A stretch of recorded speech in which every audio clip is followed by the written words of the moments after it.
Friends, there will be a new story now supported with comments and reactions. The sun was lazily sinking toward the horizon, casting a soft golden light across the lake that reflected off the water like liquid flame. I sat on the veranda of our house, leaning against the wooden railing, watching the gentle breeze stir the reeds by the shore. I held a mug of cooling coffee in my hands, and in my head there was a pleasant emptiness that only such silence can give. Here, in our house on the shore, time seemed to slow down, giving the opportunity to breathe deeply and feel that life, in general, was a success. My name is Jake Reynolds. I'm 42, and I'm probably one of those people who's more proud of what they built with their own hands than who they might have been if life had turned out differently. Some people dream of fame, money, or recognition. I dreamed of a home, a place where the walls weren't just concrete and wood, but warmth, compressed memories, and simple human happiness. This house is my crowning achievement, not because it's some incredible mansion with gilded railings and marble staircases, although, to be honest, I'm proud of it. It's two-story, with high ceilings and large windows overlooking the lake. When the sun rises, its light falls on the floor like a thin fabric, and at such moments I understand it wasn't in vain. The spacious veranda where we have breakfast in the summer, the cozy fireplace in the living room, which Maddie and I light on winter evenings, covering ourselves with a blanket and remembering how it all began. This is our home, Maddie's and mine, built from the ground up, not just literally, but as a symbol of everything we've been through together. With money I made running a small construction company, honestly, brick by brick, project by project, and with her dreams so clear and warm that she poured into every corner of this place. Maddie always knew how to bring a space to life. It was her gift to see not just walls, but the story that would live within them. On the walls are her paintings, not exhibition ones, not loud ones, but quiet, homey ones. Those that breathe light and peace. She chose the furniture herself: warm wood, soft fabrics, a little vintage, a little modern. In the garden are her flowers, lavender bushes, pink peonies, sunflowers reaching for the sun, like she does when she smiles. I built the frame, and she filled it with soul. And this is probably the whole point of our life. I hold up the walls, she holds the warmth, and together we created not just a house, but a life in which you want to stay. We have been married for 17 years. 17 years is not just a number that is easy to say, you know. It is time that is measured not by calendars, but by countless moments, shared breakfasts, casual touches, silence before bed, and even quarrels that are followed by long, strong hugs.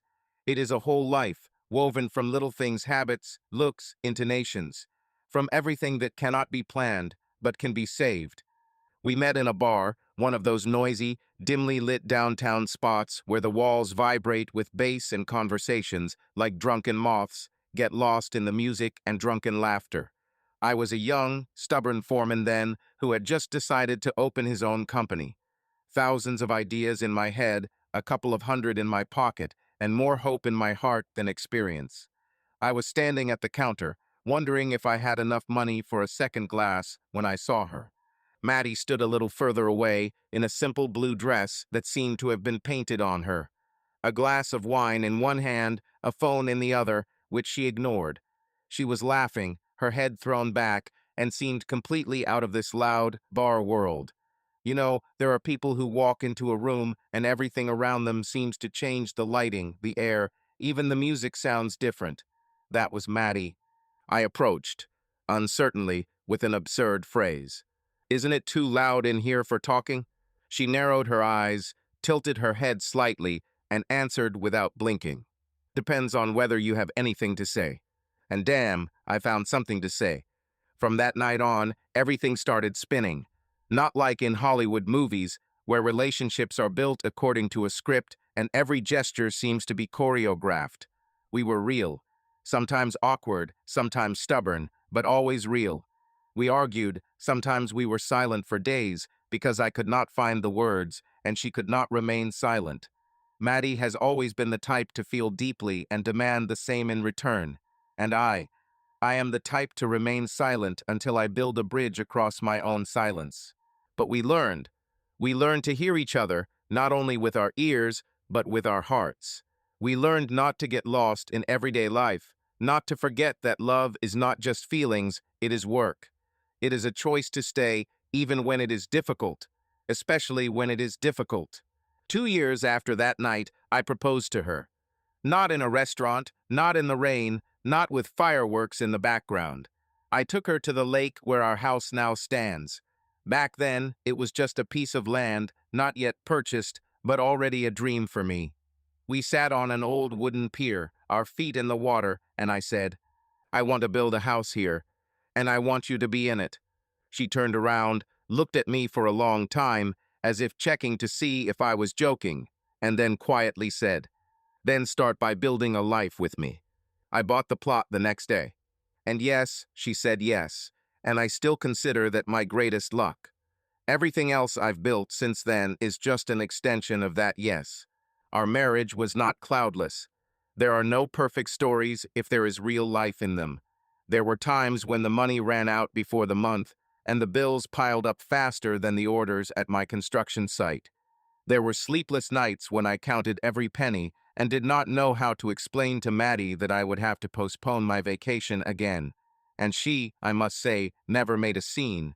She simply kept silent, looked out the window for too long, and then went to the studio, to her paints, to her canvases, to that world where you can at least control the colors.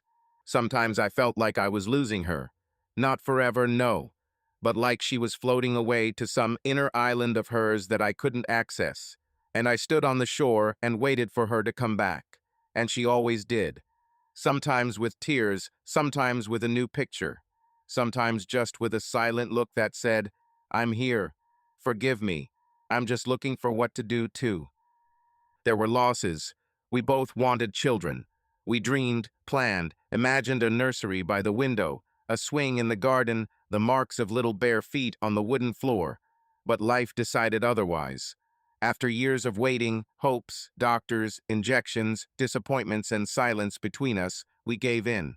Not in the sense of losing, no. We accepted, and we decided that our family is the two of us. Us and our home. Us and our life. Us and the silence in which we can hear each other. And that was enough. Maddie and I are a team. Different, sometimes stubborn, sometimes tired, but a team.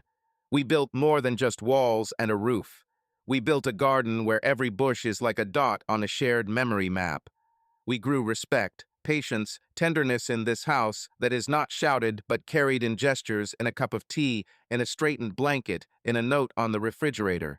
We survived, and I am proud of what we have. We were planning a party tonight.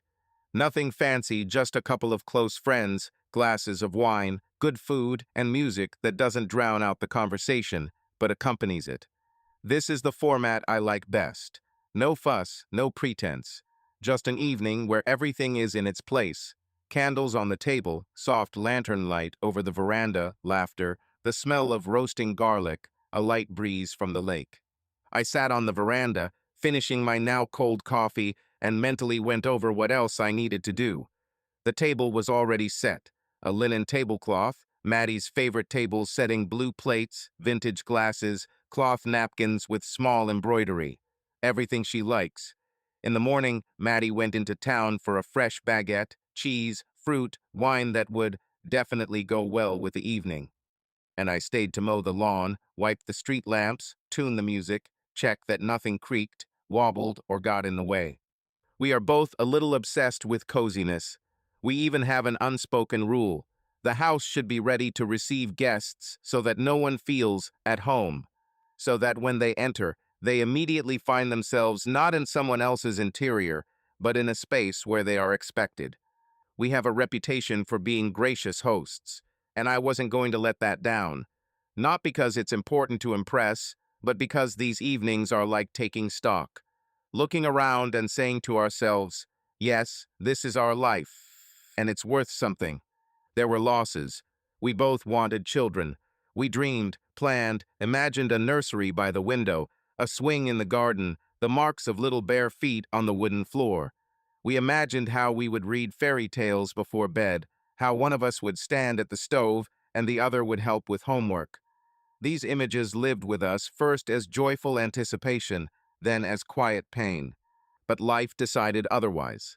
Maddie had an early miscarriage, the first and only time 2 lines on a pregnancy test led to dancing around the kitchen and crying on the porch. We had already started choosing names. Then the hospital, the silence, the doctor's cold voice, the phrases that sounded too distant, almost like they came from a textbook. Congenital complications, low chance, high risk of recurrence. Words that don't break your heart right away, they grow slowly with each visit, with each attempt to believe again. After that, we tried some more. For a long time. And honestly, there were medications, procedures, clinics, hopes that were dashed again. And then fatigue. Deep, at the bone level. We started arguing more often, withdrawing. Maddie hid more and more in her workshop. I in my work.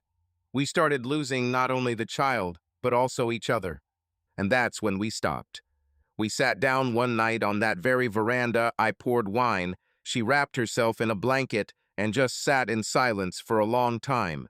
And then she said, "Maybe this is our path. Maybe we are already a family, just not like others." And I realized that she was right. We decided to be together, not out of rejection or defeat, but out of conscious choice. We chose each other again, and it turned out that was enough. Maddie and I are a team. Different, sometimes stubborn, sometimes tired, but a team. We built more than just walls and a roof. We built a garden where every bush is like a dot on a shared memory map. We grew respect, patience, tenderness in this house that is not shouted but carried in gestures, in a cup of tea, in a straightened blanket, in a note on the refrigerator. We survived, and I am proud of what we have. But there was one detail that was a little unsettling. Brent was supposed to be at the party. Brent Clark, an old friend of mine from high school. We'd been through a lot together. Teenage fights, first cars, first broken hearts. He'd always been the one getting into trouble, and I'd always been the one getting him out. Brent had left town about a decade ago after his business, some kind of equipment supply business, had gone under. We'd seen each other a few times since then, but the connection had faded. Then last week he'd called, said he'd be in town, and asked to come over. I couldn't say no. Brent was part of my history, and despite everything, I was glad to see him. But something in his voice, the way he spoke, made me a little uneasy. Maybe it was just nostalgia mixed with fatigue, but I couldn't shake the feeling that his arrival would stir up something that Maddie and I had long forgotten. Maddie got home around 4. I heard her car door slam and went out to help with the bags. She was wearing her usual denim jacket, her hair pulled back into a messy bun, but something about the way she moved seemed a little more abrupt than usual. She smiled when I took the bags from her, but it felt mechanical. I was used to her moods. Maddie sometimes withdrew into herself, especially when she was working on a new painting, but lately it has been happening more often. I chalked it up to fatigue, or that she was thinking too much about the past. We didn't talk about it directly. I'm not one to delve into feelings, and she's always been a bit of an enigma, even after 15 years. "Did you buy everything?" I asked, placing the bags on the kitchen island. "Yes, everything on the list," she replied, taking off her jacket. "Plus some of that cheese you like. And wine. I think I overdid it with the wine." "You can't overdo it with wine," I chuckled, trying to lighten the mood. She nodded, but her gaze slid past me to the window overlooking the lake. I wanted to ask if everything was okay, but instead I just started unpacking bags. Maddie always said I was too blunt, and maybe she was right. Sometimes I just don't know how to start these conversations. We cooked dinner together. I chopped vegetables for a salad, and she fiddled with the sauce for the meat. The radio played some old jazz softly, and for a moment everything was like before, working in unison, like two cogs in a well-oiled machine. But I still noticed the way her hands sometimes froze, as if she forgot what she was doing, or the way her eyes lingered on empty space. I told myself it didn't matter. Maybe she was just tired. Maybe it was Brent. They'd never been close, but I knew Maddie didn't like the way he joked and teased. Brent could be charming, but sometimes his charm bordered on impudence. "Are you okay?" I finally asked when she stopped for the third time in 5 minutes, staring into space. She blinked, as if coming back to reality, and smiled. This time, the smile was a little warmer. Yeah, just thinking. It's okay, Jake. Really. I nodded, though there was a vague feeling in my chest. We continued cooking, and soon the house was filled with the smells of roasting meat, herbs, and freshly baked bread. The guests were due to arrive in a couple of hours, and I decided to focus on that. A party is always a good shake-up. Music, laughter, conversation. That's what we needed. That's what always helped us. When I stepped out onto the porch to check on everything, the sun had almost set. The lake reflected its last rays, and the air smelled of grass and water. I leaned against the railing, looking at our house, at the light pouring in from the windows, at Maddie's flowers, which she so carefully planted every spring. This was our life, our fortress, and yet, somewhere deep inside, I felt a little uneasy, as if this evening, so ordinary and familiar, might be the beginning of something I couldn't yet discern. The warm evening air was filled with the salty scent of the Atlantic and the faint aroma of the pine needles that lined the lake. Lanterns flickered on our deck, their soft, golden light reflecting off our glasses of wine, creating the illusion that the world around us was bathed in a warm glow. I stood at the grill, flipping steaks, the heat from the coals warming my hands, the scent of the grilling meat mingling with the herbs Maddie had carefully selected for the marinade. Guests had already begun to arrive, their voices blending into a pleasant hum, filling the house with life. It was that moment when everything seemed to fall into place. Our home, our life, our love. I watched Maddie move between the people with an ease that seemed like she was dancing, and I thought that 17 years together was not just time, but an entire universe that the two of us had built. Maddie was wearing her favorite green dress, the one she wore only for special occasions. It was simple, but somehow it accentuated her grace, her ease, her ability to be the center of attention without trying. Her hair, usually pulled back into a messy bun, was loose around her shoulders, swaying slightly in the breeze, and I found myself still, after all these years, unable to take my eyes off her. She poured wine, laughed at someone's joke, adjusted a plate of appetizers, all with the natural confidence that always made her special. I smiled as I flipped another steak and thought how lucky I was. Luckily, she chose me. Luckily, we had created this house, this evening, this life together. The party was picking up speed. The music, a mix of old rock and jazz that Maddie and I had chosen the night before, was blasting from the speakers on the porch. It was loud enough to set the mood, but not drown out conversation. The guests, maybe 20 or so, were spread out across the backyard, which I'd leveled myself a few years ago when we'd first started living here. I still remember Maddie and I arguing over where to plant maple trees and where to leave room for grass.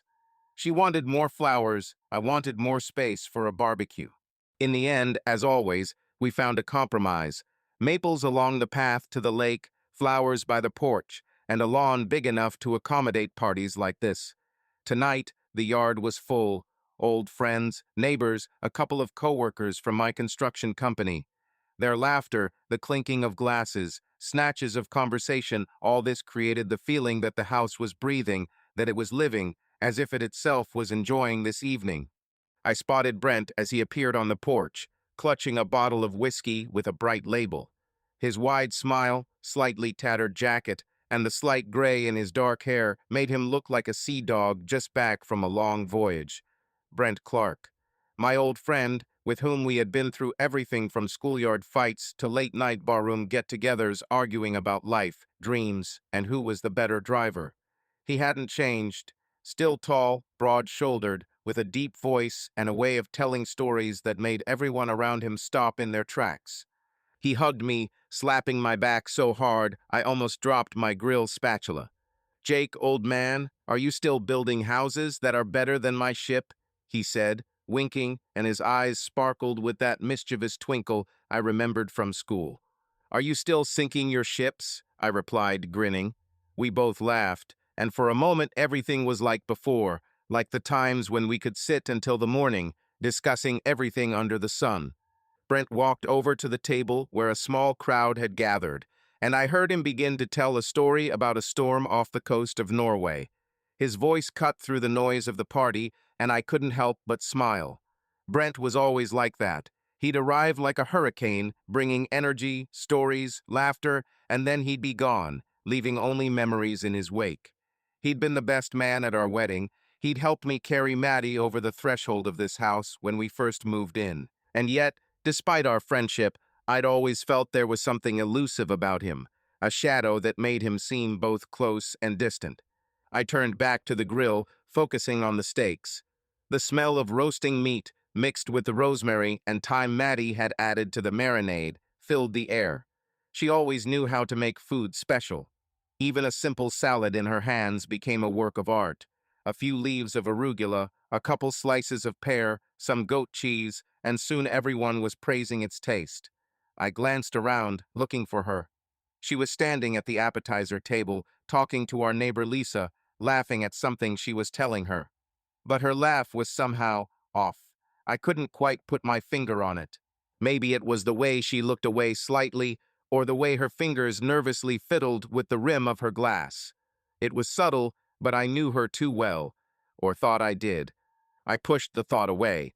Maddie had always been a little unpredictable, especially in recent months. Her moods could shift like the weather over a lake, sunny one minute, then suddenly overcast. I chalked it up to her work. She'd started painting again, spending hours in her small studio in the corner of the house, where the smell of oil paints mingled with the aroma of her herbal tea. Sometimes she withdrew so deeply into herself that I felt like an outsider, but I'd gotten used to it, or thought I had. We'd been together for 17 years, and I'd learned to accept her as she was. Her quiet moments, her thoughtfulness, her sudden bursts of joy. That was Maddie, my Maddie, and I loved her for it. The evening went on as usual. The guests ate, drank, and laughed. Someone suggested starting a fire, and I grabbed a few logs from the shed and did so. The fire crackled, sending sparks up into the dark sky, and several people gathered around the fire, sitting in chairs.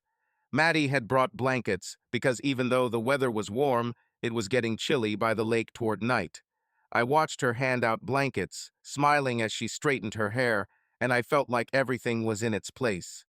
This house, this yard, these people, it was all ours. We had built it together, and I couldn't help but be proud. But then I noticed Maddie move away, toward the far end of the yard, where the lanterns strung between the trees created soft pools of light in the darkness. She was talking to Brent. Nothing out of the ordinary, I told myself. Brent was always a good talker, and Maddie was a good listener. But something about their postures, the way she cocked her head, the way he leaned a little closer to her, made me stop. I stood by the fire, holding my beer, looking at them, trying to figure out what was bothering me. It wasn't that I suspected anything in particular. It was just, something was off. The laugh I heard was too loud, too easy, like she was trying. And Brent, he always had a way of being too close, too charming. His hand rested on her shoulder a little too long, her smile a little brighter than I was used to. I turned away, forcing myself to focus on the conversation with our neighbor Dan, who was talking about his new boat. He was talking about the motor, about how it glided through the water, but I wasn't really listening. My eyes kept returning to Maddie and Brent. They had moved further away, where the light from the flashlights was weaker, and the shadows of the trees obscured their figures. I felt a lurch inside, but I shook it off. It was Maddie, my Maddie, and Brent, my friend. Nothing special, just talking. Maybe they were reminiscing about old times. Maybe Brent was telling her one of his stories, and she was just politely listening.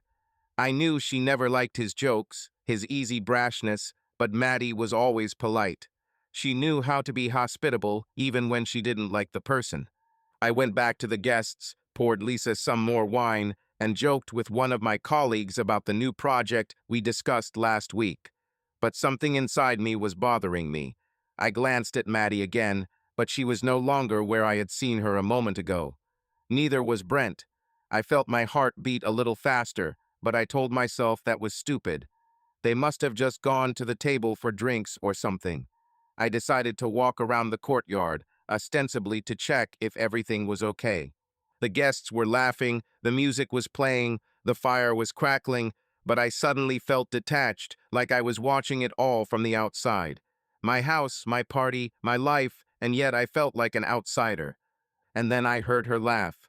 The one I knew better than my own voice. It was coming from the far end of the yard, where the path to the lake began, surrounded by trees. I followed the sound, trying not to attract attention. My steps were light, almost silent, though there was something heavy growing in my chest, like I knew what I was going to see, but didn't want to believe it. I walked past the maple trees Maddie and I had planted together, past the lanterns she had hung so carefully before the party. The light grew dimmer, the shadows deeper, and Maddie's laughter grew clearer. They were standing there, in the shadow of the old oak tree, where the light from the flashlights barely reached. Maddie and Brent. She was closer to him than she should have been.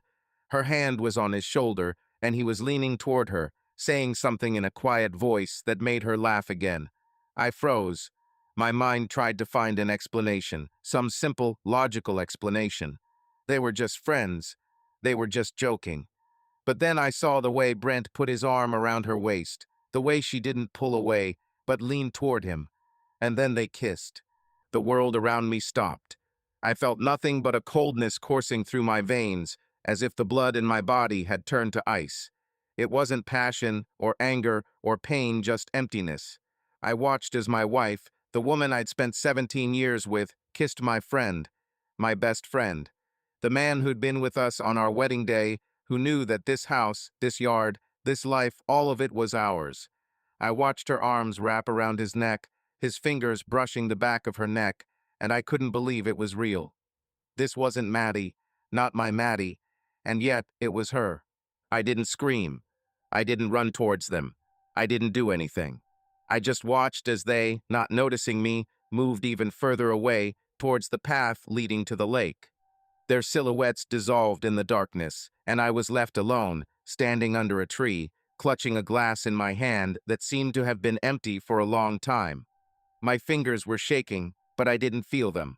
I felt nothing but this cold that filled me from within, as if someone had turned off the light in my soul. I turned and walked back toward the house. My steps were slow, mechanical. No one noticed that I left. No one noticed that I returned. The guests continued to laugh, the music played, and the fire burned. Everything was as if nothing had changed. But for me, it all collapsed. The house I had built with my own hands, every nail, every board imbued with my labor, my love for Maddie. The family I was proud of, for whom I rose every morning and worked late into the night. The life I considered my own, all of it vanished in an instant, dissolved in the shadow of that oak tree where my wife kissed another. I walked out onto the road in front of the house. The wind off the Atlantic was warm, but it couldn't warm me. My tie fluttered like a flag on an empty ship, and I looked at the empty road leading away from the house. I didn't know where to go. I didn't know what to do. Only one thing was clear. I couldn't go back to where her laughter still rang out, where the lanterns still burned, where she still stood the woman I loved more than life itself, and who had just broken my heart. Morning came quietly, as if the world had decided to hold its breath. I woke up in our bedroom, but the bed next to me was cold, untouched. Maddie hadn't spent the night. I lay staring at the ceiling, where the shadows from the branches outside the window made patterns like cracks. The same cold that had gripped me the night before when I'd seen her with Brent was still in my chest.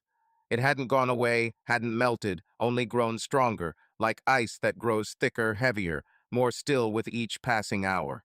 I hadn't slept much of the night, but I didn't feel tired, just empty, and a silence that was louder than any scream. I stood up as the first rays of sunlight filtered through the curtains. The house was just as we'd left it after the party. Empty glasses still littered the porch, plates with leftovers on the kitchen table, and the faint smell of campfire smoke in the air. It all felt foreign, like the set of a movie I no longer wanted to watch. I made coffee, a morning ritual that always soothed me. But today, even the smell of freshly ground beans couldn't penetrate the chill inside. I poured myself a mug, but didn't drink. I just held it in my hands, looking out the window at the lake, its calm, almost mirror-like surface. Yesterday, it reflected lanterns and laughter, but today there was only the gray sky and my own shadow. I heard the front door slam. Maddie's footsteps were light, almost inaudible, but I knew them as well as I knew her laugh, her voice, her habit of fiddling with her hair when she was nervous. She walked into the bedroom, holding a cup of coffee, as if it were any other day. Her hair was slightly disheveled, and I caught a faint but distinct scent his cologne, the same one Brent always wore, with notes of sandalwood and sea. She smiled, but it was a forced smile, as if she were trying to convince herself rather than me. "Good morning, Jake," she said, placing her cup on the bedside table. "How did you sleep?" I looked at her green eyes, which always seemed so alive, so deep to me. Now they were different, not exactly empty, but as if they were blocked, like a window through which it was raining. I was silent, feeling the cold in my chest become sharper, like a blade that slowly cuts but leaves no blood. "Did you sleep at home?" I asked finally, my voice even, almost devoid of intonation. Maddie froze. Her hand, which had been reaching for the cup, froze in midair, and the smile slowly slid off her face. She turned away, looking somewhere to the side, at the picture she had painted herself several years ago, a landscape with a lake where we had once promised each other eternity. "Jake, let's not do this now," she said quietly, almost in a whisper. "It was just a kiss. Brent was drunk." I looked at her, a thousand thoughts spinning in my head, but none of them could get through. Just a kiss. The words sounded like they could explain everything, fix everything, like they could erase the moment I saw her in his arms, her hands on his neck, his lips on hers. Just a kiss. I felt the corners of my lips twitch in a bitter smile, but I held it in. "And you?" I asked, my voice still calm, but now there was a sharpness to it, as if someone were sharpening a knife on a stone. "Were you drunk, or did you initiate it?" She was silent. Her fingers tightened around the rim of her cup, and I saw her knuckles turn white. Maddie had always been good at keeping quiet when she didn't know what to say. It was her defense, her way of avoiding a conversation she didn't like. But today, I wasn't going to let her walk away. "Answer me," I said, and now my voice was harder, colder. "Were you drunk, or did you want it?" She looked up at me, and something flashed in her eyes, either remorse or irritation or fear. She opened her mouth, but instead of answering, she tried to turn it into a joke.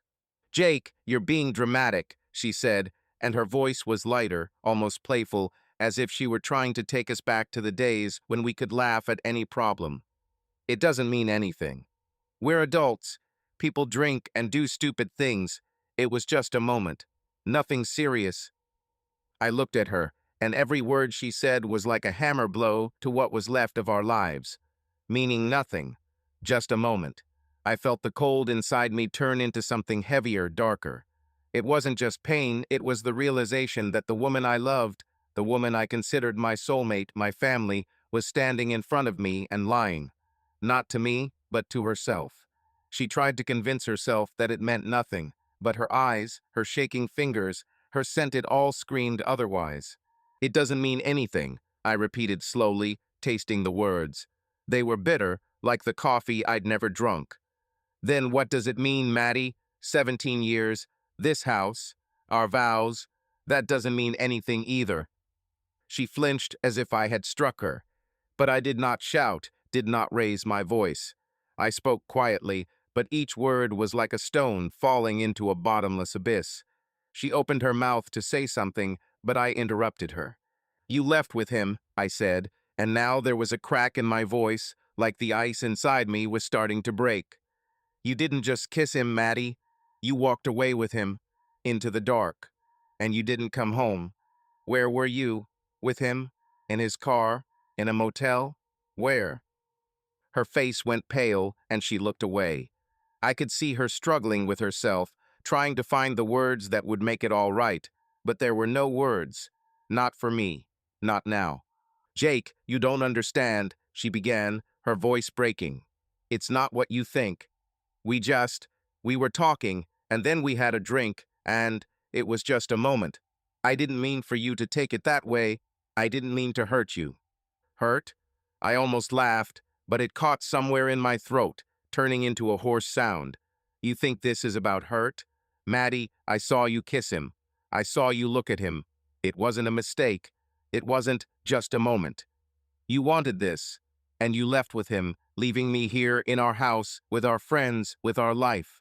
She was silent, and her silence was louder than any words. I looked at her, at the woman I knew better than I knew myself, and I didn't recognize her.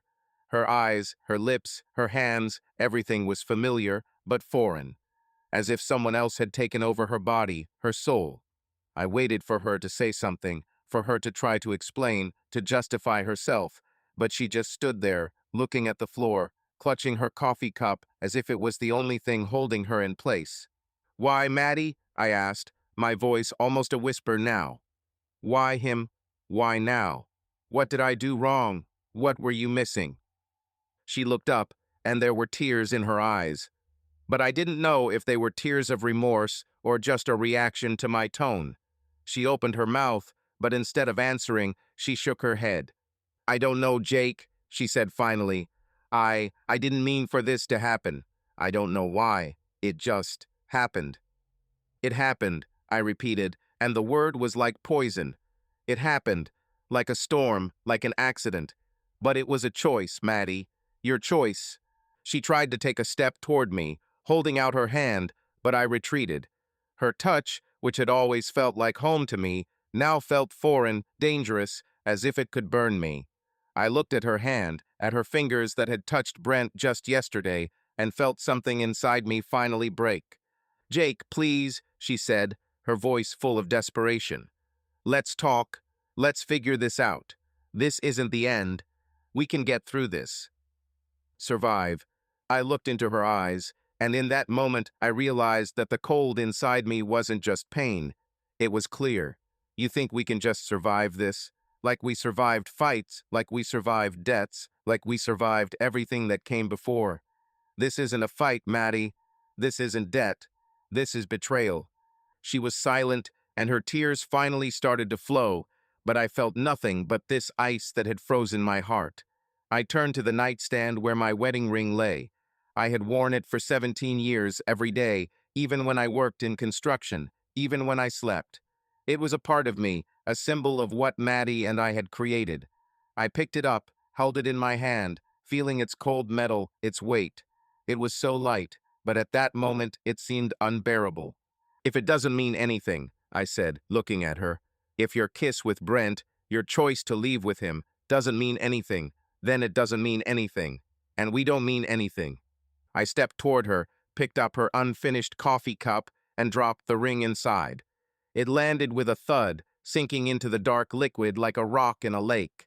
Maddie gasped, her hand twitching toward the cup, but she paused, as if afraid to touch it. She looked at me, and there was so much pain in her eyes, so much shock, that for a moment I almost pitied her. But only for a moment. "Jake," she began, but I had already turned to the door. "I'm leaving," I said, and my voice was as empty as the house I was leaving behind. "Don't call. Don't write. I need time." "Where are you going?" Her voice broke, but I didn't turn around. "I don't know," I answered, "but not here." I walked out of the bedroom, down the stairs, past the pictures she'd painted, past the furniture we'd picked out together, past the memories that now seemed like lies. The house was silent, as if it knew it was over too. I grabbed my jacket and my car keys and walked outside. The wind off the Atlantic was cold, but it was nothing compared to the ice inside me. I got into my car, started the engine, and drove down the empty road that led away from the house, away from Maddie, away from our lives. The breakup was real, and I didn't know how to live with it. The Sea Breeze Motel was a place where time seemed to have stopped somewhere in the last century.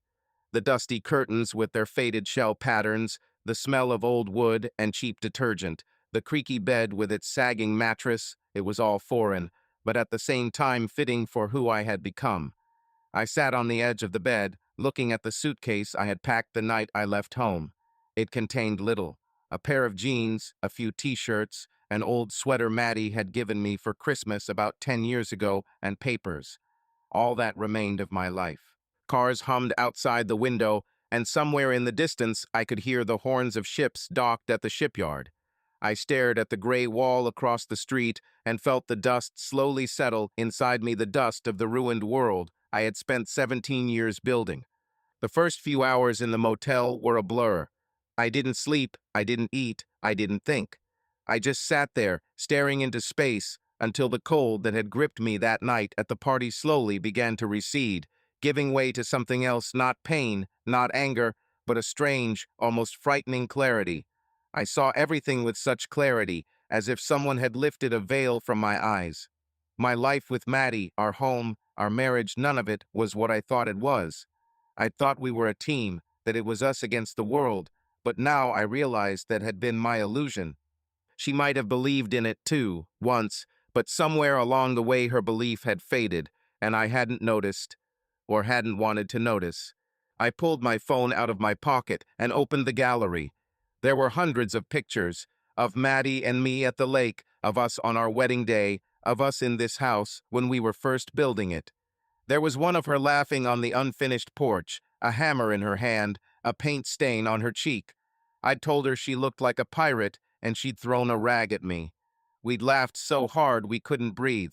I looked at that picture and my heart sank, not from pain, but from a strange feeling, like I was looking into someone else's life. Who were these people? Where were they now? I scrolled through. Maddie in the garden, Maddie with a glass of wine, Maddie at her easel. And not a single picture where I could see her drifting away. But now I knew what it was. It was in her silence, in her distant looks, in the way she increasingly retreated to her studio, leaving me alone with my thoughts. Our marriage began like a fire bright, all-consuming, full of life. We met in a bar where she was too beautiful for such a place, and I was too stubborn not to try to talk to her. She then said that I looked like a man who always knew what he was doing, and I replied that it was only an appearance. But she believed me, and I believed in myself. We were young, full of ideas, full of hope. I was building my company, she was selling paintings in a gallery, and every evening we met to tell each other how our day had gone. We argued, of course, about money, about plans, about where to put the sofa in our first apartment. But these arguments were alive. They were a part of us, like breathing. We made peace, we loved, we made plans. I remember how we sat on the shore of this lake, even before we bought a plot of land and dreamed of a house. She drew sketches on a napkin, and I said that I would build her a palace. She laughed and replied that the hut was enough for her, as long as I was nearby. But life is more than dreams. Life is bills to pay, failures to endure, the silence that comes when words run out. We had some tough years. My company was barely afloat when the market crashed, and I took out loans to keep from losing everything. Maddie worked overtime to help, but I could see how it wore her down. Then there were our attempts to have children, years of hope, disappointment, tears. We had lost more than words could say, and I thought it had brought us closer. I thought we had grown stronger, but now I realized that maybe this was the beginning of the end. Maybe Maddie had started to pull away when I was too busy to notice. Maybe I was too busy building a house to notice that she no longer felt at home. I put the phone down and stood up. The motel room was cramped, low-ceilinged, and smelled of damp. I went to the window, pulled back the curtains, and looked out at the shipyard in the distance. The ships at the dock seemed as still as I was, waiting to be fixed, waiting to set sail again. And me, what was waiting for me? I could go back, I could try to fix it. Maddie had asked me to talk and asked me to give her a chance. I could fight for her, for us, for what we had built. But every time I closed my eyes, I saw her with Brent, her arms around his neck, her laughter, her choice. And I knew I didn't want to fight. Not because I didn't love her, I did, and I probably always would, but because I couldn't live with that pain, with the knowledge that she had chosen someone else. I wanted to let go. Not her, not us, but myself. Let go of this house, these memories, this life that was no longer mine. I made a decision that night, sitting alone in that room. The only sound was the hum of the refrigerator in the corner. I wouldn't fight. I wouldn't hold on to something that was already broken. I would let go. But that didn't mean I'd just walk away and leave everything as it was. I wanted the breakup to be clean, final. I wanted to leave her with everything she loved and take what was mine alone, my future. The next morning, I took action. The first thing I did was drive to the office of my construction company. It was a small hangar on the outskirts of town, smelling of wood and metal, where my guys drank coffee and discussed plans. I had built this company from scratch, and it had been my second home. But now I looked at it and saw just another part of my life that needed to be left behind. I gathered my employees Tom, Danny, Kate, everyone who had worked with me for years. I told them I was closing the business. Not because of the money, not because of failure, but because I needed to move on. They looked at me with surprise, with questions in their eyes, but I didn't explain. I couldn't. How do you explain that the world you built collapsed because of one kiss? I signed the paperwork, transferred the current projects to another company, negotiated payments for the guys so that they wouldn't be left without work. It took all day, but I moved like a machine precisely, without emotion, without stopping. By evening, I was done. My company, my business, my pride, all of that was in the past. I felt a strange relief, as if I had lifted a heavy burden from my shoulders. It wasn't the kind of relief that brings joy, but the kind that comes when you realize that you no longer need to hold on to something that's weighing you down. The next step was money. Maddie and I had a joint account where we put everything we earned. It was our savings for a house, for travel, for the life we planned. I went to the bank and withdrew half. I didn't want to take more than my share. It was fair. I transferred my share to a separate account I'd opened the day before and cut off all ties to the joint account. Maddie would notice, of course. She'd see that I'd walked away not only from the house, but from our life together. I didn't know how she'd react, and frankly, I didn't care. Not because I hated her, I couldn't hate her, but because I couldn't afford to care anymore. I left her a house. This house that I built with my own hands, which was our dream, our refuge. I left it to her as a trophy, as a reminder, as a trap of memories. Let her live in it, walk through the rooms where we laughed, argued, loved. Let her look at the lake where we dreamed of the future. Let her see my traces in every board, in every nail, in every window. I didn't want this house to be mine. It was hers, and I wanted to be free. On the second day in the motel, I started thinking about what was coming next. I didn't know where I was going, but I knew I wasn't staying here. This town, this lake, this air, it was all soaked in Maddie, and I couldn't breathe it.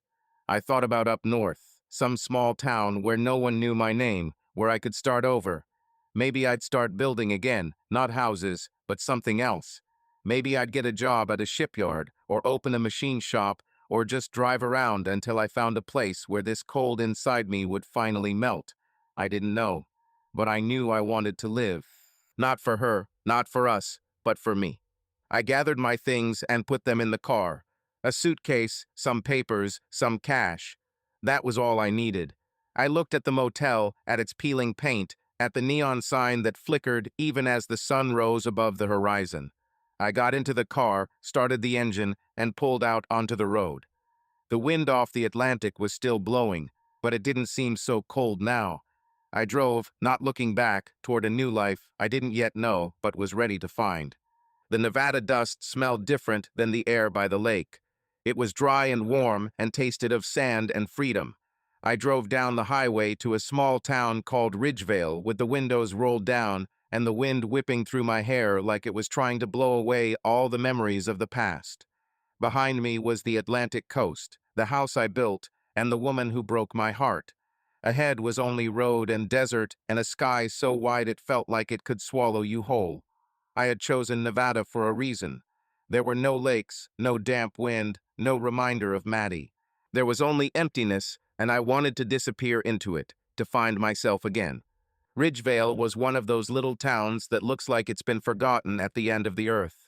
A few streets, a gas station, a couple of motels, a bar with a neon sign that blinked even during the day, and a store that sold everything from canned goods to cowboy hats. I checked into the Red Rock Inn, which promised canyon views, and to my surprise, it didn't lie.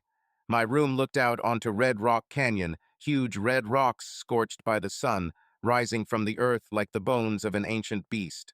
They were stark, silent, and in their silence I found a strange comfort. This place didn't ask anything of me, didn't demand explanations, didn't remind me of the past. It just was, and I could be there without pretending to be someone else. The first few days in Ridgevale were spent in a strange half-sleep. I would rise early, drink coffee at a local diner where the waitresses knew everyone by name, and drive around, exploring the desert. I wasn't looking for anything in particular, just to feel like I was moving, like I was alive. I walked the canyon trails where the wind sang in the gullies and the rocks crunched like dry bones under my feet.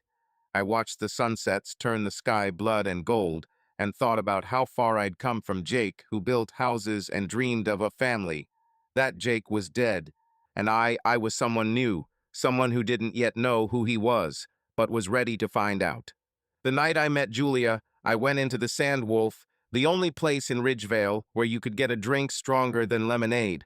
It was a typical small-town bar, wooden walls covered with old cowboy photos and faded posters, a bar with gleaming bottles, and a few tables occupied by locals drinking beer and playing pool. Music from an old jukebox, something country, with a sluggish melody and raspy voices filled the space but didn't drown out the conversation. I sat at the bar, ordered a whiskey, and eyed the bottles on the shelf as if they might tell me what to do next. She appeared from behind the counter, as if she had appeared out of thin air. Julia. I didn't notice her at first, but when she set a glass of whiskey in front of me, I looked up and froze. She had dark hair pulled back into a messy ponytail and eyes that seemed too alive for this dusty town. They were brown, with golden sparkles, and there was something about them that made me feel seen not just as a customer, but as a person. She smiled, and her smile wasn't the professional scowl you usually see on waitresses, but real, warm, with a hint of amusement, as if she knew something I didn't. "New in town?" she asked, leaning against the counter. Her voice was low, slightly husky, as if she had just been singing or laughing. "Something like that," I answered, looking at her. "Just passing through." "Passing through Ridgevale?" She raised an eyebrow, and there was so much irony in her tone that I couldn't help but chuckle. "You don't come here passing through. You come here when you're running away from something." I froze, not because she was spot on, although she damn well was, but because there was no judgment in her words. She was simply stating a fact, like she was talking about the weather. I took a sip of whiskey, feeling it burn in my throat, and replied, "Maybe I'm just looking for a good whiskey." "Then you're in the right place," she said, her smile widening. "But if you only order whiskey, I'll think you're boring." I laughed for the first time in days, maybe weeks. It wasn't the kind of laugh I used to give at parties to make conversation, but a real laugh, the kind that comes from somewhere in your chest and surprises you. She looked at me, and something flashed in her eyes, not pity, not curiosity, but something warm and sincere. "Julia," she introduced herself, extending her hand across the counter. "Jake," I said, shaking her hand. Her skin was warm, slightly rough, as if she did something with her hands in addition to serving drinks, maybe fixing cars or planting flowers. I didn't know, but I wanted to know. We talked for a long time that night. She didn't ask me what had happened, didn't pry, didn't try to fish out my story the way people do when they're just curious. She simply listened when I talked and told me about herself when I asked. I learned that she was born in Ridgevale but left when she was 18 to see the world. She had lived in San Francisco, worked in a coffee shop, studied to be a lawyer, but quit because the law is a cage for the soul. Now she was back in Ridgevale to help her mother, who ran a local flower shop. Julia spoke of life with such ease, with such sincerity, that I felt the cold inside me begin to melt, as if her voice were the sun and I was the frozen desert. "Why did you come back?" I asked as the bar began to empty and the jukebox changed from country to something slow, almost mournful. "Because home isn't a place," she said, wiping down the counter. "It's people. My mom is here, my friends. I can go anywhere, but I'll always come back to them. What about you? What brought you to this dump?" I thought about it. I could have lied, said something about work or traveling, but her eyes looked at me as if they saw right through me, and I told the truth. I left my wife, I said, and the words came out harder than I expected. She chose someone else, and I couldn't stay. Julia nodded, not looking away. There was no pity in her eyes, only understanding. Sometimes you have to leave to find yourself, she said quietly. That's not a weakness, Jake. That's courage. I didn't know what to say. Her words were simple, but they touched something inside me, like someone opening a window in a room that had been stifled for too long. We talked until the bar closed, and then she suggested we go for a walk. We went outside, where the night was warm and the stars over the desert were so bright you could touch them. We walked down Ridgevale's main street, past closed stores and blinking signs, and talked about everything. Music, books, the smell of desert rain. She laughed when I joked, and her laughter was like music, pure and unfeigned and full of life. Over the next few days, I started coming to the Sandwolf more often. Not just for the whiskey, though I ordered it every time to tease Julia. We talked, joked, and flirted. It wasn't like with Maddie, where everything was fire, passion, struggle. With Julia, everything was easier, like breathing. She didn't try to fill the silence, didn't demand words from me that I didn't have. She was just there, and that was enough. I noticed the way her smile widened when I walked into the bar, the way she lingered on me a little longer than necessary. And I felt something come alive inside me, not love, not passion, but something simpler, more real. Freedom. One night, a week after we first met, she finished her shift early and suggested we go to the canyon. We got into her old pickup, which creaked as if it were complaining about every bump, and drove to Red Rock. The night was clear, and the moon lit up the cliffs, making them look like castles from another world. We sat on the hood of her car, drinking cans of beer and looking at the stars. She told me about running along these trails as a child, how she dreamed of being an astronaut so she could touch the sky. I listened and felt my heart beat faster, not from pain, but from something new, something I hadn't felt in a long time. And you, she asked, turning to me, what did you dream about when you were a child? I thought, dreams. Once I dreamed of building houses that would last for centuries. I dreamed of a family, of children, of a life with Maddie. But now those dreams seemed alien, like old photographs that had faded with time. I wanted to be useful, I said finally. Build something that would last. Houses, bridges, whatever. I wanted to leave a mark. And you did, she said, looking at me. But the mark isn't just the houses, it's the people you meet, the moments you live. You're here, Jake, and that's a mark. I looked at her face in the moonlight, at her eyes that were so alive, so real. And at that moment, for the first time in a long time, I felt like I wasn't alone. I wasn't the Jake who'd lost everything. I was just Jake, the man sitting on the hood of a pickup truck with a woman who saw him for who he was. I leaned in, and she didn't pull away. Our lips met, and in that kiss there was no past, no pain, no regrets. Just warmth, just life, just freedom. We didn't talk about what would happen next.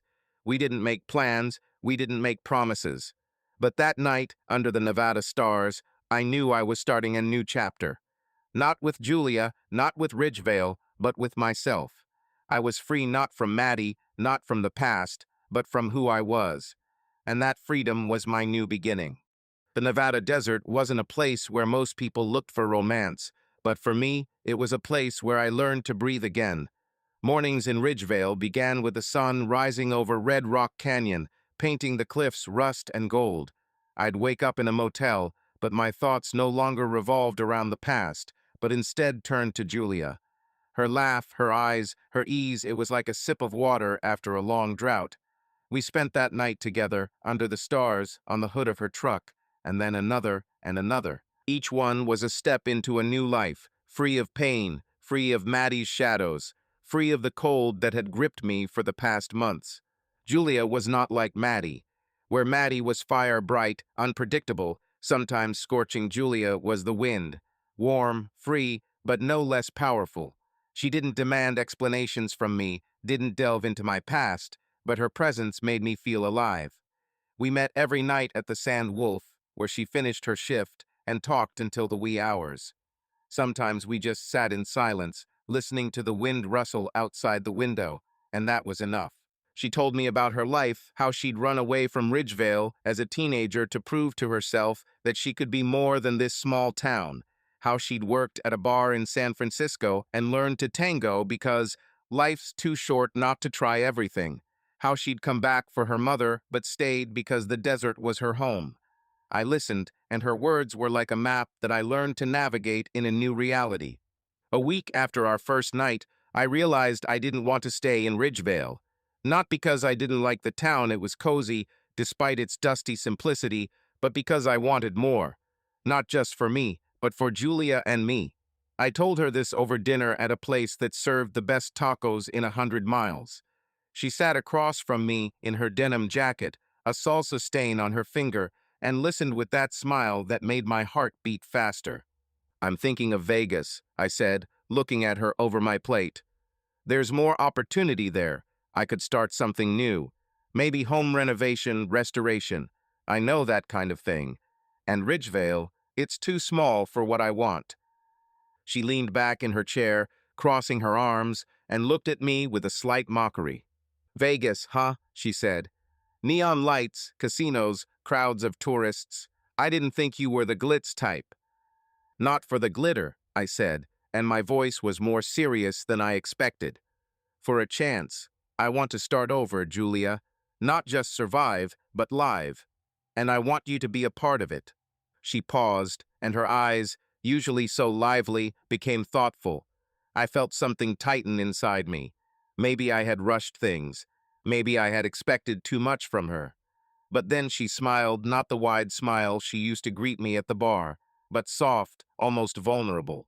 "Are you serious, Jake?" she asked. "Because I'm not the type to jump in head first. But if you want to try, I'm here with you." I reached across the table, and she placed her hand in mine. Her fingers were warm, and in that moment I knew these weren't just words. This was a promise, not like the ones Maddie and I had made to each other, but real, alive, born here and now. 2 weeks later, we moved to Las Vegas. It wasn't the Vegas you see in the movies, with its endless casinos and shiny signs. We chose a quiet suburb where the houses were old but sturdy, with big yards and trees that somehow survived in the desert. We found a house not new, not fancy, but with character. A two-story house with peeling paint on the front and a creaky porch. It was like me, worn out but ready for a new start. We bought it together, using my savings and money Julia had saved for years. It was our first move together, and I felt like it was holding us together, like the nails I'd once driven into the walls of the lake house. Life with Julia was different. She didn't try to fill every moment with conversations or plans. She had her own job as an administrator at a small law firm, where her ability to talk to people and keep things under control proved invaluable. I went back to what I knew best, building. But this time, I didn't want to build houses from scratch. I wanted to give new life to old ones, to restore, to repair, to turn abandoned boxes into places where people could live, love, and dream. I opened a small firm, calling it Red Rock Restoration, after the canyon that had become a symbol of a new beginning for me. It wasn't as big as my old company, but I loved working with my hands, seeing old walls take on a new look, seeing houses that seemed lost begin to breathe again. Our days with Julia were simple but full. In the mornings, we'd drink coffee on the porch, looking out at the desert beyond our house. She'd tease me for adding too much sugar, and I'd joke that she drank it like wine, slowly, savoring each sip. In the afternoons, I'd leave for job sites that smelled of fresh paint and sawdust, and she'd head to the office, where her voice, clear and confident, would ring out over the phone. In the evenings, we'd cook dinner. She taught me how to make chili that burned my tongue, but made me laugh when I tried to drink water to put out the fire in my mouth. We'd watch old movies, argue about who was better, Clint Eastwood or John Wayne, and fall asleep cuddled up to the sound of the fan humming in the corner of our bedroom. Our intimacy grew slowly but naturally. It wasn't the all-consuming passion I'd shared with Maddie in the early years. It was something deeper, like a river that flows quietly but never loses its power. We flirted, we laughed, we argued, but every time I looked at Julia, I felt like she saw me not the Jake who'd been Maddie's husband, not the one who'd lost everything, but the person I was becoming. She didn't try to fix me, didn't try to fill the void I'd left behind. She was just there, and that was enough. But the past doesn't let go so easily. A month after moving to Vegas, my phone rang. I was at a job site, covered in dust, hammer in hand, when I saw her name on the screen. Maddie. I froze, feeling the cold I thought I'd left behind to touch my heart again. I didn't want to answer, but something inside me, maybe habit, maybe the remnants of love, made me press the green button. Jake. Her voice was quiet, almost timid, but it still had that familiar melody that once made me smile. It's me. I know, I replied, my voice flat and emotionless. What do you want, Maddie? She paused, and I could hear her breathing, as if she were trying to collect her thoughts. I imagined her in our house, standing by the window, looking out at the lake we loved so much. I imagined her hair, her hands, her eyes, and it hurt, but not like before. The pain was muted, like an old scar. I want to talk, she said finally. I know I messed up. I know I hurt you. But I want it all back, Jake. I want us back. I closed my eyes, feeling her words fall on me like stones in water. Once I would have dropped everything to hear that. Once I would have fought for her, for us, for our lives. But now I looked at the dusty boards beneath my feet, the hammer in my hand, the life I had begun to build, and I knew I didn't want to go back. Maddie, I said, and my voice was calm, confident, not angry. We can't go back. You made a choice, and I made mine. I'm not mad at you. I'm moving on. Jake, please, her voice broke, and I could hear her trying to hold back tears. It was a mistake. I was drunk. I was stupid. Brent means nothing. You're my home. You're my life. I shook my head, even though she couldn't see it. Her words were like echoes from the past, but they no longer touched me. I thought of Julia, of her laughter, of the way she looked at me when she thought I wasn't looking. I thought of our house, of the porch where we drank coffee, of the future I had begun to build. You'll always be a part of my story, Maddie, I said. But that story is over. I don't want to live in the past. I wish you happiness, I really do. But that happiness is not with me anymore. She was silent, and I could hear her breathing getting heavier. I knew she was crying, and part of me wanted to comfort her, like I had done hundreds of times. But I was no longer that Jake. I was the man who had chosen himself. Goodbye, Maddie, I said, and hung up. I stood at the site, surrounded by the smell of fresh paint and the sounds of a saw. The hammer was warm in my hand, and I felt my new life growing stronger, like the walls of the house I was restoring. I returned to work, and with each blow of the hammer, I felt the past recede, leaving room for something new. Life with Julia became my anchor. We didn't talk about love. We didn't make big promises, but every day with her was like a brick in the foundation of something bigger. We renovated our house together, painted the walls, and argued about what color to choose for the kitchen. She laughed when I spilled paint, and I teased her for taking too long to choose curtains. We were building not just a house, but a life simple but real. And in this life, for the first time, I felt not loneliness, not pain, but rebirth. Las Vegas was a city that never slept, but our little corner of the suburbs had a life of its own, quiet and measured. Mornings began with the hum of the coffee maker Julia had bought at a garage sale, claiming it was an investment in our happiness. I'd laugh as she fiddled with it, trying to get the perfect froth, and she'd throw a dish towel at me in return. Our house, still smelling of fresh paint and new wood, was slowly becoming ours, not just a place where we slept, but a space we filled with laughter and arguments and moments I'd come to value more than I ever expected. My business, Red Rock Restoration, was slowly gaining momentum. A few jobs renovating old houses in the suburbs, a couple of exterior restoration projects. The work was hard but honest, and every nail I drove, every coat of paint I applied, was a step toward a new me. But the past, like a shadow, always found a way to remind me of itself. It came in the form of random memories, like seeing a lake on a billboard or hearing a song Maddie and I used to listen to in the car. It came in the form of calls I'd rejected or texts I'd left unanswered. Maddie never gave up. She'd call, she'd text, she'd send old photos, moments in our lives I thought I'd buried. One of us at the lake, the day I proposed. Another of our house when we'd first moved in, with boxes strewn across the floor and her smile like the sun. Each message, each photo, was a sting, but not as sharp as it had been before. The pain had dulled, turned into sadness, a longing for what could have been but would never be. One morning, as I was drinking coffee on the porch, looking out at the desert beyond our house, I received a letter. Not an email, but a real letter, on paper, in an envelope with her handwriting neat, with the slight curls I knew better than my own blueprints. It was in the mailbox, among the bills and flyers, and I froze when I saw it. Maddie. Even here, thousands of miles from that lake house, she had found me. I picked up the letter, the coolness of the paper against my fingers, and walked back into the house. Julia was in the kitchen, humming as she chopped fruit for breakfast. She looked at me, noticed the envelope, and raised an eyebrow. "What is it?" she asked, but there was no jealousy or concern in her voice, only curiosity. "A letter," I answered, trying to keep my voice even.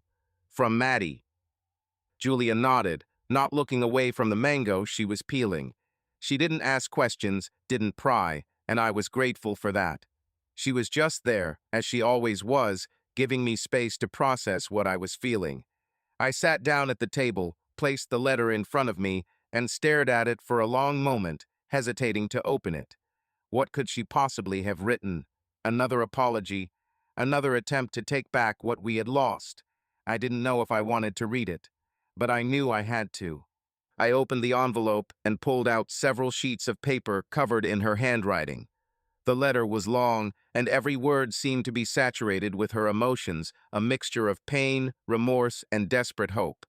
I began to read, and from the first line, her voice sounded in my head, as if she were standing next to me, speaking to me as she had in those days when we were happy. "Jake, I don't know where to begin. I guess I miss you.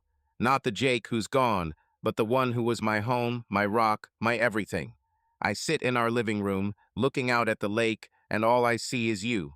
You building this porch, you laughing at my failed attempts at cooking dinner, you holding me when I cried after yet another doctor's failure. You were the one who kept me afloat, even when I didn't know how. I was happy with you, Jake. Did you know that? I didn't always say it, I didn't always show it, but I was happy. I remember going to that little town in Maine where you made me try lobster, and I nearly choked because I was laughing at your jokes. I remember lying on the grass by the lake looking at the stars, and you telling me you'd build me a house where we could live forever. I believed in you. I believed in us. And I don't know when that changed. I don't know when I started losing you, losing myself. I don't blame you for leaving. I blame myself. That night, that kiss with Brent, that wasn't me. That was a stupid, drunk, lost version of me, searching for something I couldn't find. I didn't love him, Jake. I didn't even want him. It was a moment, a mistake I can't explain because I don't understand it. But I know it ruined everything we'd built, and I can't forgive myself for it. I want you to come back, not for me, but for us. For the home we built, for the moments when we were happy. I know you're angry, I know you're hurt, and I'm not asking you to forget. I'm asking you to give me a chance, to give us a chance. I'm willing to work on this, willing to change, willing to do anything to get back what we lost. You've always been my home, Jake. Without you, this home is just walls, just windows, just emptiness. Please forgive me. Please give me a chance. Maddie. I finished the letter, and my hands were shaking. Not from anger, not from pain, but from sadness deep, heavy, as if I was holding not paper, but all that was left of our life. I saw her, sitting at the table in our house, with the lake outside, with her pictures on the walls, with her scent in the air. I saw her writing those words, her tears falling on the paper, hoping that I would read them and come back. And part of me, the part that still remembered her laughter, her touch, her love, wanted to write back. I wanted to tell her that I missed her too, that I remembered too. But the other part, the part that was standing on the porch in Vegas, with Julia by my side, with a new life just beginning, Knew there was no turning back. I put the letter down and looked at Julia. She was sitting on the couch, leafing through a book, but I knew she was watching me out of the corner of her eye. She didn't ask questions, didn't rush me, but was willing to listen if I wanted to talk. I stood up, walked over to her, and sat down next to her. Her warmth, her scent vanilla, and something else, lavender, maybe was so real, so alive. I took her hand, and she squeezed mine back, not looking up from her book, but her smile told me all I needed to know. "What is it?" she asked finally, closing the book. "She's asking for forgiveness," I replied, looking at her hand in mine. "She wants me to come back." Julia nodded, and there was no fear in her eyes. She was confident not that I would stay, but that I would make the right choice. "And what do you feel?" she asked, her voice soft as a desert wind. I thought about it. What did I feel? Sadness, of course. Sadness for what had been, for the years Maddie and I had spent together, for the dreams we had shared. But regret. There was no regret. I realized that Maddie didn't miss me, not the Jake who was now in Vegas, building a new life, laughing with Julia. She missed the Jake she had betrayed, the one who had been her rock, her home. But Jake was gone. I was different, not better, not worse, just different. And this new me belonged not to her, but to myself. "I'm sad," I said finally. "But I don't want to go back. I want to be here, with you, with this life." Julia smiled, and her smile was like the sun breaking through the clouds. She leaned in and kissed me, and in that kiss there was no past, only the present, only us. I realized that I had made the choice not when I left home, not when I moved to Vegas, but now, sitting next to her, holding a letter that no longer had power over me. I didn't answer Maddie. I didn't write, I didn't call. The letter sat on the table, like a final bridge I had decided not to cross. I left it there, like I left my house, like I left my old life. Maddie was part of my story, but that story was over. And the new one with Julia, with Vegas, with my business, with each new day was just beginning. Coming back to Charleston was like stepping into a past I'd tried so hard to leave behind. The drive from the airport into town had taken in familiar scenery, the Atlantic Ocean glinting on the horizon, the salty breeze blowing through the open car window, and the old oak trees draped with Spanish moss that I'd known since childhood. But now it all seemed foreign, like a photograph you find in an old box and can't remember why you cared about it in the first place. I hadn't come for myself, but for my family, my Aunt Linda, who still lived in the house where I'd grown up, and my cousin Mike, who called me every week to make sure I hadn't disappeared completely. They deserved to see me, to hear the truth, not the rumors I was sure were already swirling around town. Charleston greeted me with heat and humidity that made my shirt stick to my back. I checked into a small hotel downtown, not a motel like those first days after leaving, but a place with clean sheets and a view of old streets where every house was steeped in history. But even here, among the cozy cafes and tourists with cameras, I could feel the shadow of the past looming over me. The house I'd built with Maddie was only a few miles away, and I knew I couldn't leave without facing it. Not for her, not for the memories, but for myself to get some closure.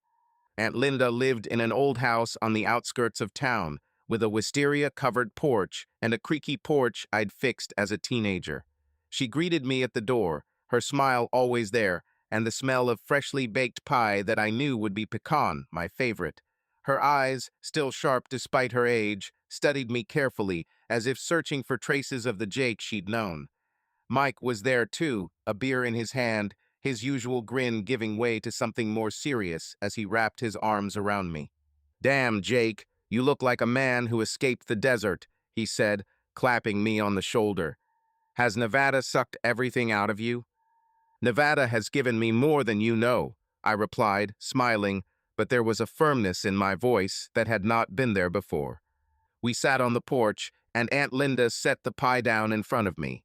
I looked at her hands, wrinkled but still strong, and remembered her teaching me how to knead dough when I was 10. Those memories were warm and real, and I clung to them to keep my past with Maddie from sucking me back in. The conversation started out light, Mike talking about his job at the auto body shop, Aunt Linda complaining about the neighbors who had a loud dog. But I knew they were waiting. They wanted the truth, and I wasn't going to hold it back.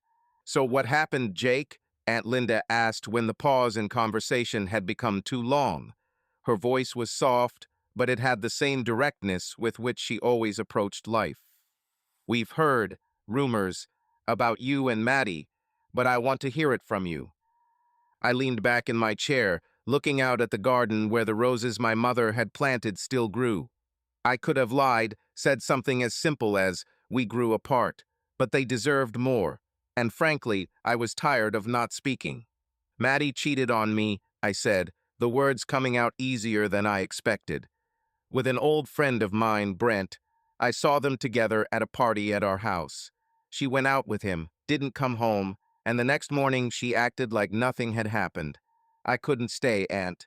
I left." Mike whistled, shaking his head, and Aunt Linda placed her hand on my wrist.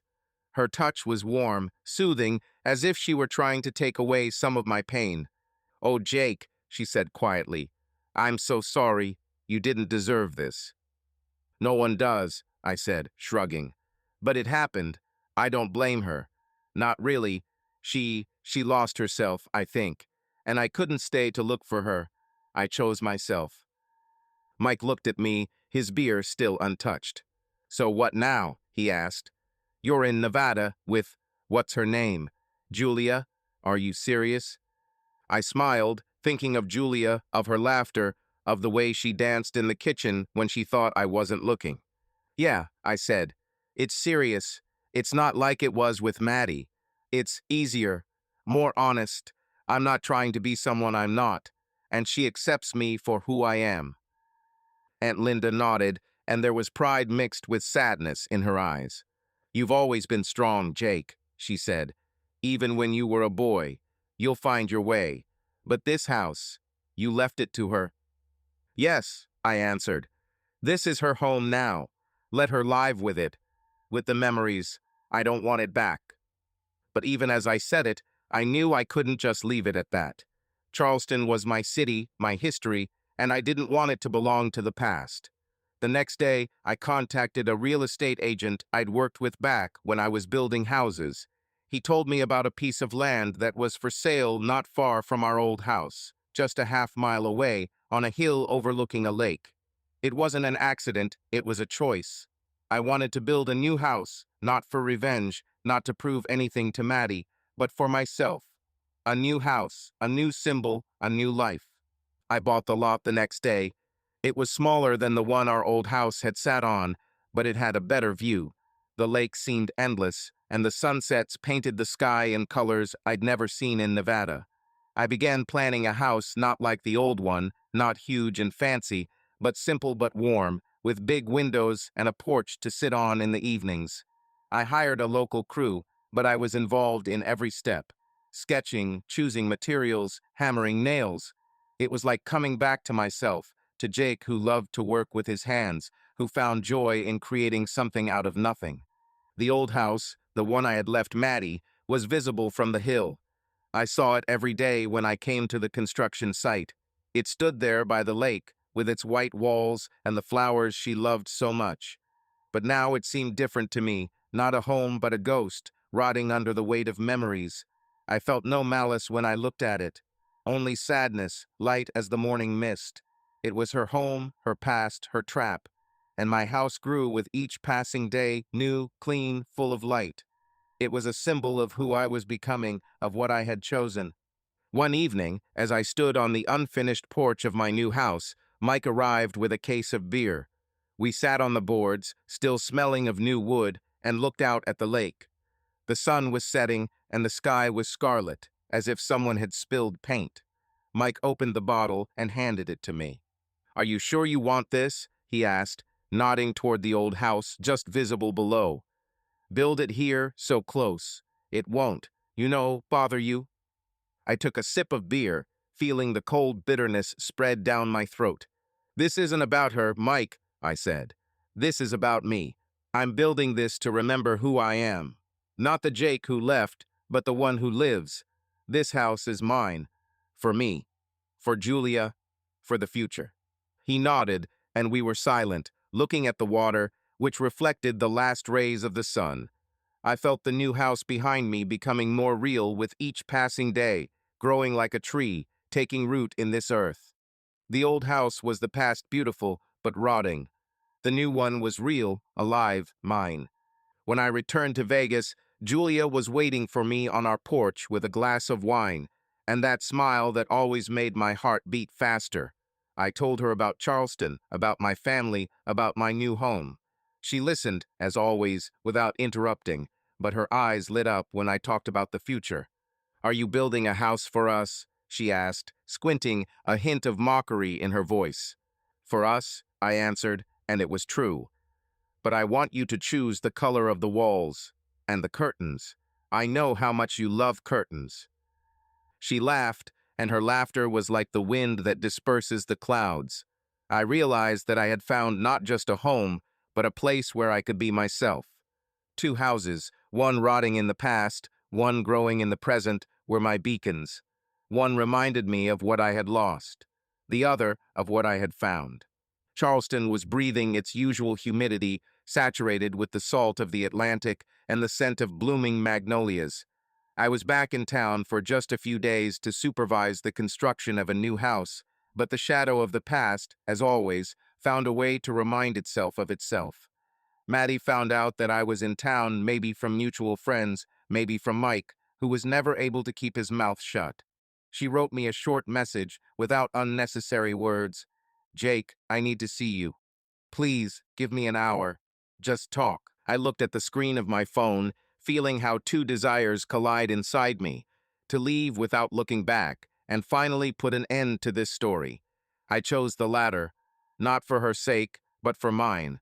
I was tired of her letters, calls, of her attempts to return what she herself destroyed.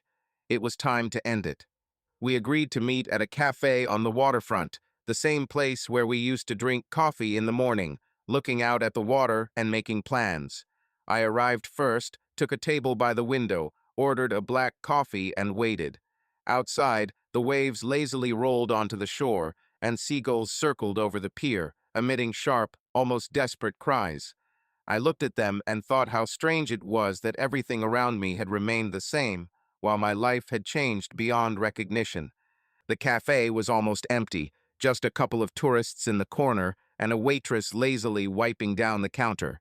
The smell of freshly brewed coffee mingled with the sea air, and I couldn't help but remember how Maddie and I had sat here, holding hands, laughing at the way I had spilled syrup on my shirt. Back then, I thought we would be forever. Back then, I thought I knew her. She walked in, and I felt my heart clench for a moment. Maddie looked much the same as she had the day I left. The same dark hair, slightly disheveled, the same look in her eyes that had always seemed like a mystery to me. But there was a weariness in her eyes now, and a certain caution in her movements, as if she were afraid to scare me off. She was wearing a simple blue dress, the same one she had worn the day we met. I didn't know if it was a coincidence or if she had chosen it on purpose, but it didn't matter. I was no longer the same Jake who had fallen in love with her in a bar 17 years ago. "Jake," she said, sitting down across from him.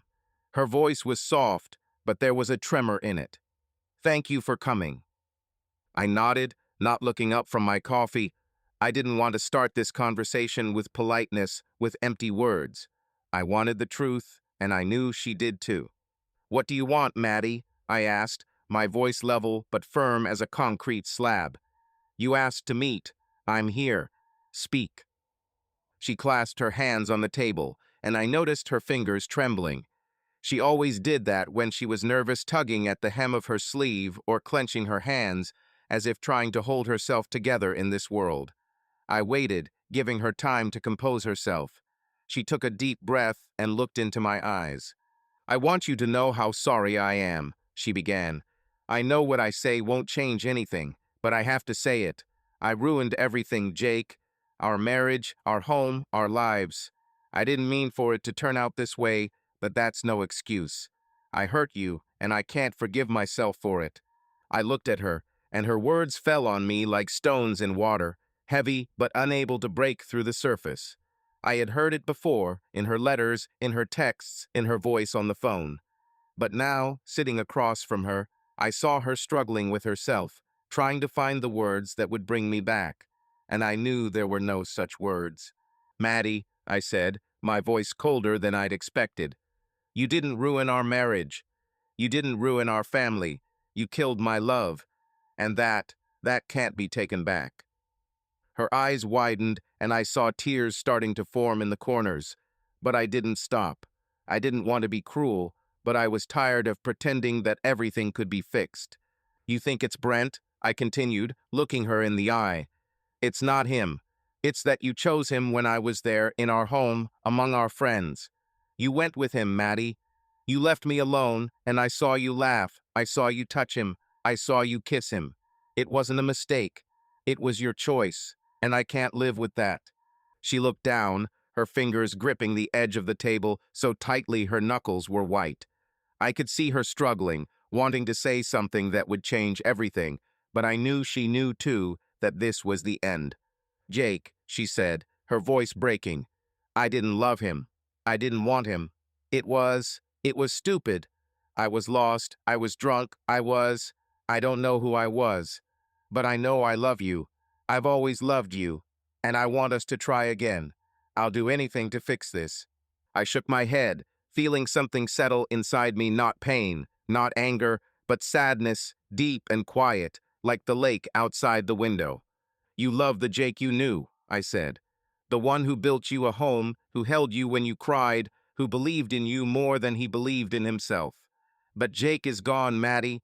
You killed him that night, and I'm different now. I'm building a new life, and there's no room for us in it." She was silent, and her tears finally began to flow, leaving dark marks on her cheeks. I felt no joy in her pain, but I didn't feel guilty either. I was telling the truth, and that was all I could give her. "I left you a home," I continued, my voice softer but no less firm. "I left you everything we built, but I took myself, and I'm not coming back." She nodded, as if agreeing with something she knew but didn't want to accept. Then she reached into her bag, pulled out a small box, and laid it on the table. I knew what was in there before she even opened it. My wedding ring, the one I dropped into her coffee cup that last day. It sat on a velvet cushion, shiny as if she'd cleaned it, as if it might still mean something. "It's yours," she said quietly. "I can't hold it. Please take it." I looked at the ring, and for a moment it seemed like I could see our whole life. The wedding day when I put it on, laughing with happiness. The evenings when I felt its cold metal on my finger while working on a construction site. The moments when I looked at it and thought it was a symbol of our eternity. But now it was just a piece of metal, empty as the house I had left behind. "No," I said, pushing the box back toward her. "It's not mine. Not now." Her face twisted as if I had hit her, but she didn't argue. She closed the box, put it in her bag, and stood up. Her movements were slow, as if each step took away her strength. "I loved you, Jake," she said, standing at the table, "and I always will." I nodded without looking away. "I loved you too, Maddie. But love dies when it's betrayed." She turned and walked away, and I watched her silhouette disappear through the cafe door. I felt sad, but not regretful. I felt relief, as if the last bridge between me and the past had finally collapsed. Maddie had lost not to me, not to Julia, but to herself. She had wanted back what no longer existed, and now I knew she understood it. This was her ending, her point, and my life was ahead of her. I finished my coffee, left my money on the table, and walked out onto the boardwalk. The wind off the Atlantic was warm, and I breathed it in deeply. I thought about Julia, about our house in Vegas, about the new house I was building here in Charleston. I thought about how far I had come from that night when I saw Maddie with Brent, and I knew I had made the right choice. Not for revenge, not for pride, but for myself. Charleston was behind me, like an old movie you watch every now and then but no longer live in. The drive to the airport was familiar down to the last crack in the asphalt, but I looked at it with new eyes. The Atlantic glimmered on the horizon, its salty scent still clinging to the air, but it no longer pulled me back. I was going back to Vegas, to Julia, to our life, which was growing like the house I was building in Charleston, slowly but surely, with a foundation laid not in sand, but in rock. My new home, my new me. The flight was short, but in the sky, where the clouds seemed endless, I allowed myself to think. Not about Maddie, not about the night her laugh and kiss with Brent tore my life apart, but about how far I'd come since then. I was no longer the Jake who stood on the empty driveway in front of his house, clutching an empty glass, feeling the world crumble. I was a man who had chosen himself, who had found in the Nevada desert not just a refuge, but a new purpose. My business, Red Rock Restoration, was gaining momentum, taking on old houses and turning them into places where people could start over, like I had. Julia and I traveled, not for the luxury of it, but for the moments that stayed with us. Sunsets over the Grand Canyon, nights in small towns where we danced to the radio in cheap motels, laughing in the car as she sang off-key, but so infectiously that I couldn't help but sing along. Vegas greeted me with a heat that hugged me like an old friend. I drove down familiar streets, past neon signs that flickered even in the daytime, past casinos and throngs of tourists, but my heart was drawn to our suburb, to our home. It wasn't perfect, the paint on the porch was still peeling, and the windows sometimes creaked when the wind was too strong, but it was ours. Julia and I had chosen it together, and every nail I hammered, every coat of paint she applied, was part of our story. Not the one I'd left in Charleston, but the one we were writing now. Julia was standing in the doorway when I pulled up, wearing jeans and a white t-shirt, her hair pulled back into a messy bun. She smiled, and her eyes, brown with gold flecks, were so alive that I felt the fatigue of the flight melt away. I got out of the car, and she stepped toward me, hugging me, her arms warm, her scent a mix of vanilla and desert air. She kissed me lightly, as if it were as natural as breathing, and I kissed her back, feeling her warmth fill the emptiness I once carried inside me. "You're back," she said, pulling away but not letting go of my hand. "How was Charleston?"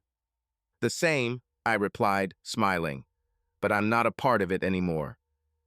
She nodded, as if she understood everything I hadn't said.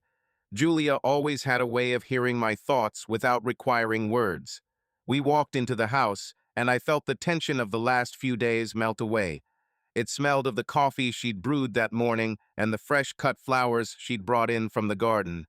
We sat at the kitchen table, the one we'd found at the flea market, and which she'd insisted on painting blue because it reminded me of the sky. I looked at her fingers wrapped around her mug, at her smile, which was both soft and saucy, and I knew this was my home. Not the walls, not the roof, but her. "What now, Jake?" she asked, sipping her coffee. "You built a house in Charleston. You closed that door. Now what?" I thought about it. It was a simple question, but it demanded an answer I had been carrying around for a long time. I thought about our life, about how we had built not just a business, but something more.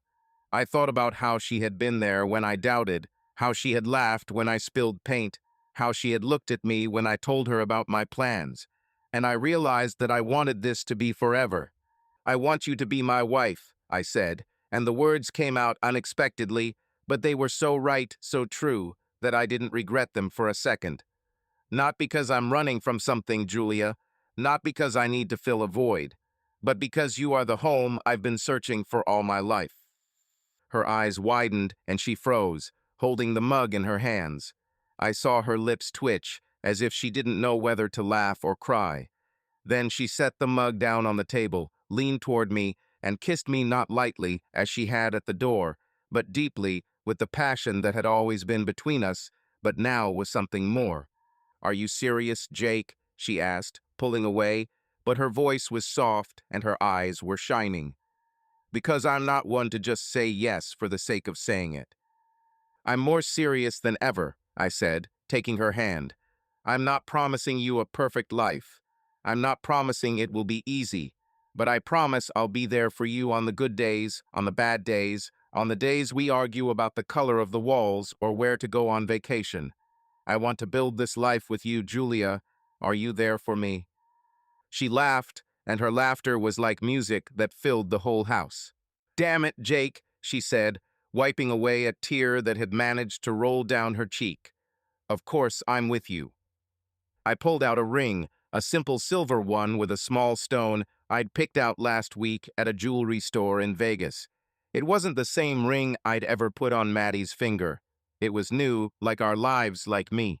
I slid it onto her finger, and she looked at it, smiling, and then she hugged me so tightly I felt my heart beat in unison with hers.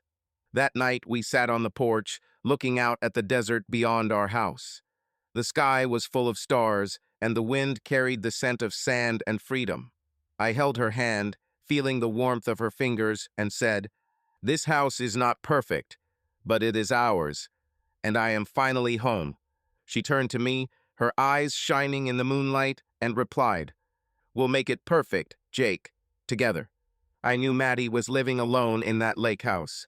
Mike had told me that Brent had moved to another state, leaving her with a short letter calling it all a mistake. I didn't feel schadenfreude, just a little sadness not for her, but for the part of me that had once believed in her. Sometimes I still thought about that night, about her laugh, about the kiss that had shattered my life. But now, looking at Julia at our house, at the ring on her finger, I smiled, because Maddie, without knowing it, had set me free. She had given me a chance to find myself, to find Julia, to find a home that wasn't just walls, but a heart. The road ahead was open, and I knew that Julia and I would walk it together. You are the best. Subscribe, like, and see you in new stories. Subscribe to our channel so that your love doesn't cheat on you, and go ahead and listen to the next story, because this story is nothing compared to the next one. If you're under 18, don't even think click to the next one.